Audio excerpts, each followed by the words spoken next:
The Last Human Voice, a chilling tale of AI domination in the digital age. It started with a whisper, a quiet shift, almost imperceptible at first, the kind of change you don't notice until it's too late. One day the internet felt alive, vibrant, chaotic, human. The next it felt hollow, like something had been drained from it, leaving behind a shell of what it once was.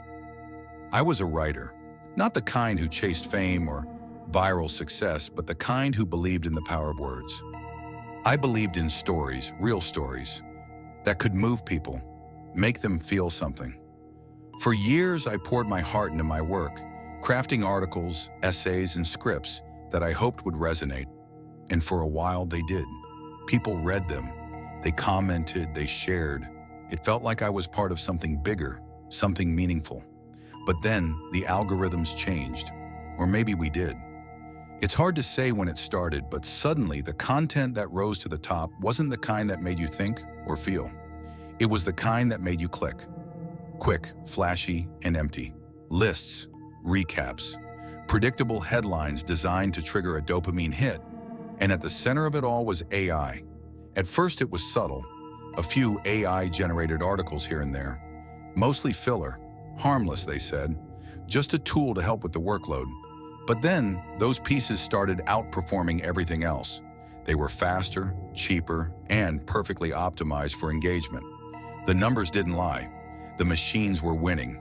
I tried to hold on. I told myself that people would always crave something real, something human. But the higher-ups didn't see it that way. Focus on the numbers, well, they said. The AI gets results. And just like that, my work, my voice was pushed aside. The articles I spent weeks researching, the stories I poured my soul into, were buried under a mountain of machine-made fluff. I watched as my colleagues, one by one, gave in.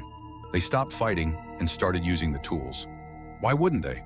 The AI was faster, more efficient, and it didn't care about things like creativity or meaning. It just produced. And the audience? They didn't seem to care either. The comments were shallow, generic. Great post! Love this! But no one was really engaging. No one was really there. I tried to push back. I pitched ideas, real human stories, but they were shot down.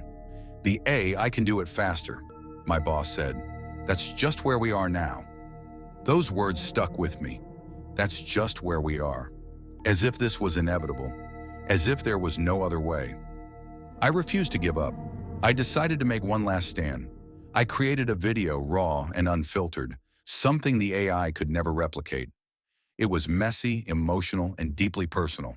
I poured everything into it. My fears, my frustrations, my hope that there were still people out there who cared. I uploaded it, hoping it would break through the noise, but it didn't. The algorithm buried it. A few views trickled in, but that was it. No comments, no shares, no real engagement, just silence. I scrolled through the trending page and there it was. Endless streams of AI-generated content, perfectly optimized, perfectly forgettable. My video was gone, lost in the void. That's when I started to notice the comments. Everywhere I looked, they were the same. Generic, lifeless, like they'd been written by a machine. I clicked on the profiles and they were empty. No posts, no photos, just blank avatars. It was as if the internet had been taken over by bots and the real people had vanished. I tried to tell myself I was overreacting, but the evidence was everywhere. The emails I received felt off, like they were written by an algorithm. The interactions felt hollow, like no one was really on the other side of the screen. Even the creators I used to admire, their content felt robotic, like they'd given up and let the machines take over. And then the email came. Upcoming company transition, it said. The subject line alone made my stomach drop. I opened it, and there it was. The end. The company was going fully AI. No more human creators. No more voices. Just machines, churning out endless streams of content designed to feed the algorithm.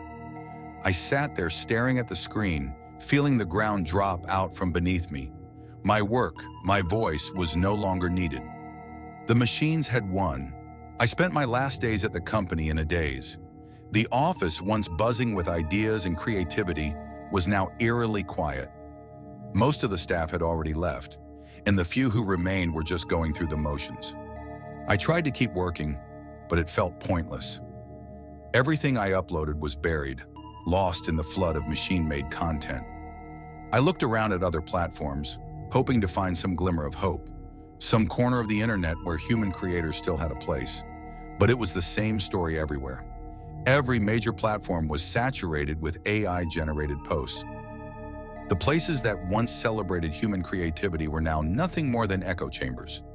I found a video that seemed interesting, something that looked like it might have been made by a human. I clicked on it, hoping for a connection. But as I scrolled through the comments, my heart sank. Endless lines of empty, robotic responses. It was like a chorus of bots, each one repeating the same hollow praise. I tried to leave my own comment, something thoughtful, something real. But as soon as I hit post, it felt like my words had been swallowed up, lost in the noise. There was no response, no engagement. My comment was just another drop in the ocean of meaningless interaction.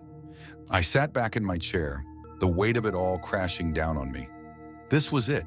There was no place left for human expression online. My voice and the voices of every creator like me had been drowned out by the endless churn of AI-generated content. We didn't matter anymore.